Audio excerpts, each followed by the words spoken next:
수요 메시지 두 번째 시간입니다. 오늘 말씀은요, 예수님을 믿음으로 받아들이지 않는 그 사람들의 태도를 통해서 부르심에 합당한 삶을 살고자 하는 바로 우리 올디너리 성도들에게 큰 위로와 격려의 메시지가 되는 본문입니다. 말씀을 통해서 우리 성도님들 큰 은혜 받으시기를 또 축복합니다. 먼저 마가복음 6장 14절에서 29절 말씀, 6장 14절에서 29절 말씀을 꼭 읽고서 그 다음 설교를 들어주시기를 부탁드립니다. 제가 카톡방에 올려드린 쉬운 성경을 읽으셔도 좋습니다. 우리는 지난주까지 예수님과 제자들의 사역의 여정들을 살펴보았습니다.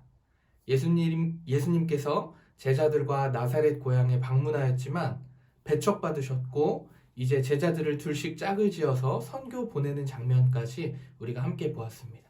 그리고 오늘 본문 헤롯 왕과 세례 요한의 이야기로 이어지고 있습니다.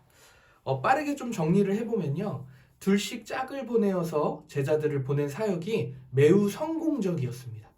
그래서 제자들이 다니면서 복음을 전하고 병을 고치고 귀신을 쫓는 사역들, 예수님의 이름이 더욱더 많이 알려지게 되는 그 계기가 되었다는 것이죠. 이 소식이요, 헤롯 왕에게까지 들어갔습니다. 근데 왕은 이 소식이 반갑지 않았습니다. 왜냐하면요, 헤롯 왕은 자신이 죽인 세례 요한이 살아 돌아왔다고 생각했기 때문입니다. 예수님의 정체에 대해서 이제 알려진 예수님의 정체에 대해서 저마다 사람들이 궁금해하면서 추측하고 있었습니다. 어떤 사람들은 구약의 말라기 선지자의 예언처럼 엘리야가 다시 왔다고 말하고, 누구는 또 다른 옛 선지자들이 돌아왔다고 말하곤 하였습니다. 이제 헤롯 왕과 사람들은요, 이제는 예수님을 선지자로 여기는 이 수준에까지는 이른 것 같아요. 근데 물론 아직 예수님께서 신이시면서 동시에 인간으로 오셨다는 것을 믿음으로 받아들이지는 못하였습니다. 어찌되었건 헤롯 왕은요, 세례 요한이 살아 돌아왔다 여기면서 세례 요한의 이야기를 풀어갑니다. 회개하라, 천국이 가까이 왔다, 이렇게 선포하던 세례 요한은요, 마가복음 1장 4절에 요한이 감옥에 갇힌 뒤 이 말씀을 끝으로 이 어떠한 세례 요한의 소식을 알 수가 없었습니다. 그런데 오늘 본문은요, 그때 감옥에 왜 갇혔으며 또 왜 죽임을 당했는지 상세하게 말해주고 있습니다. 좀 쉽게 정리해 볼까요? 세례 요한은요, 유대인의 율법에 어긋난 헤롯 왕과 그의 아내 헤로디아의 삶에 대해서 직언하였기 때문에 감옥에 갇혔고 그 결과로 죽임까지 당하였습니다. 그러면 그 내용이 뭐길래 이런 상황까지 벌어졌는가? 구약 성경인 레위기 20장 21절에 보면요, 누구든지 그의 형제의 아내를 데리고 살면 더러운 일이다 라고 말하고 있습니다. 이 말씀을 근거로 세례 요한은 형제가 살아있을 때, 한마디로 헤롯 왕의 동생 빌립인데요, 이 빌립 왕이 살아있을 때 이 형제의 아내를 취한 헤롯 왕은 잘못되었다라고 말하는 것입니다. 더군다나 이 사실은요, 이것만으로도 율법에 어긋나서 문제가 되겠지만, 사실 이 자신이 아내로 맞이한 헤로디아는요, 이복 조카입니다. 그러니까 이복 조카와 결혼한 것도 문제가 되는데, 자신의 동생의 아내를 데려다가 결혼했다는 것은 하나님께서 말씀하신 율법에 어긋난다는 이 직언을 한 것이죠, 세례 요한이. 이에 헤롯은요, 세례 요한을 감옥에 가두었고요, 헤로디아는 세례 요한에게 원한을 품고 죽이기로 결심한 것입니다. 오늘 헤롯 왕이라고 마가복음에는 짧게 소개되어 있지만, 정확하게 말하면 헤롯 왕은 우리가 생각하는 한 나라의 통치하는 왕이라기보다는 분봉왕입니다. 분봉왕이라는 것은요, 로마에 의해서 지금 지역이 나눠져 있거든요. 그 중에 갈릴리 지역을 다스릴 권한을 부여받은 사람이 바로 오늘 헤롯 왕입니다. 원래 이름은 안디바, 헤롯 안디바라고 하죠. 마가는 의도적으로요, 헤롯 왕을 그냥 헤롯 왕이라고 표현함으로써 그가 얼마나 허영심이 가득하고 교만하고 음탕한 사람인지 말해주고 있습니다. 사실 헤롯은요, 세례 요한을 죽이려고까지 생각하지는 않았어요. 성경 말씀에 오늘 본문에도 보면요, 세례 요한을 거룩하고 의롭다라고 헤롯은 생각하고 있었거든요. 근데 자신의 교만함과 허영심으로 무책임한 말을 내뱉었죠. 근데 그것이 화살이 되어서 결국 세례 요한을 죽이게 된 것입니다. 그의 아내가 된 헤로디아도 크게 다를 바 없습니다. 사실 더 악독하다면 더 악독한 사람이 바로 헤로디아죠.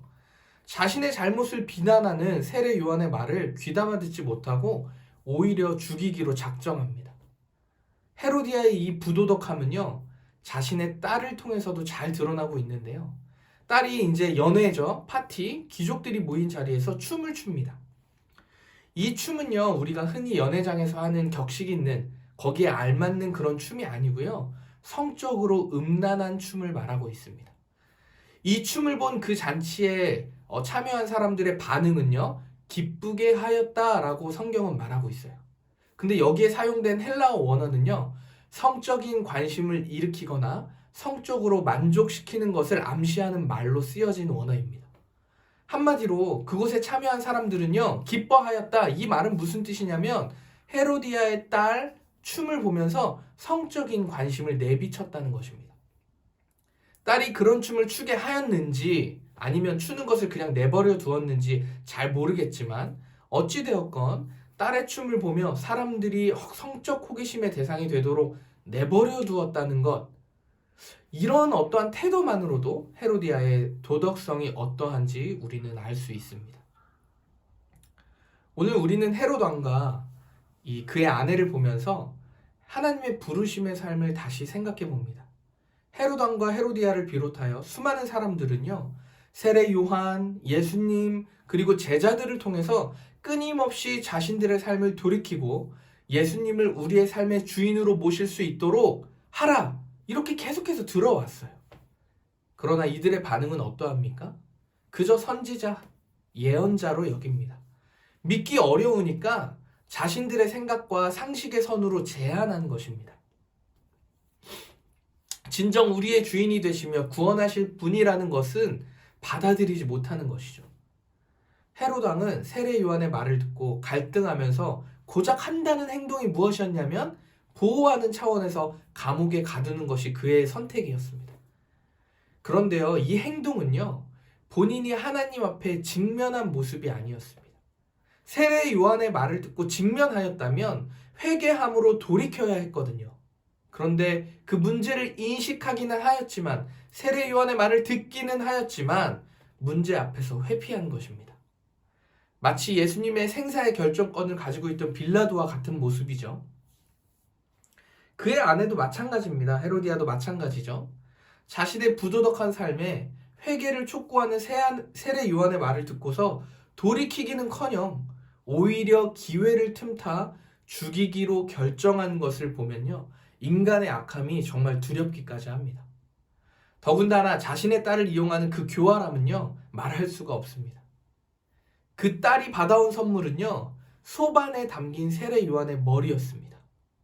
당시 그 딸의 나이를 보통 10대 중반이라고, 근데 그 당시에 그 10대 중반은 이제 결혼할 나이라고 생각하거든요. 근데 그 딸이 받아온 선물이 세례 요한이 담긴 머리였다는 것.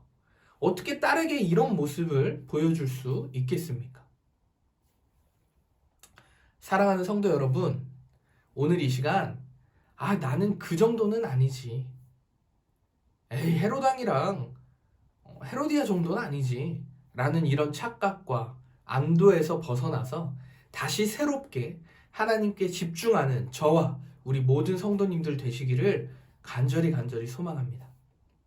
혹여나 우리가 하나님 앞에 돌이키고 돌아가야 함에 마땅하지만 아직도 망설이고 우리가 회피하고 있는 것은 없는지 이 시간 돌아보았으면 좋겠습니다. 그리고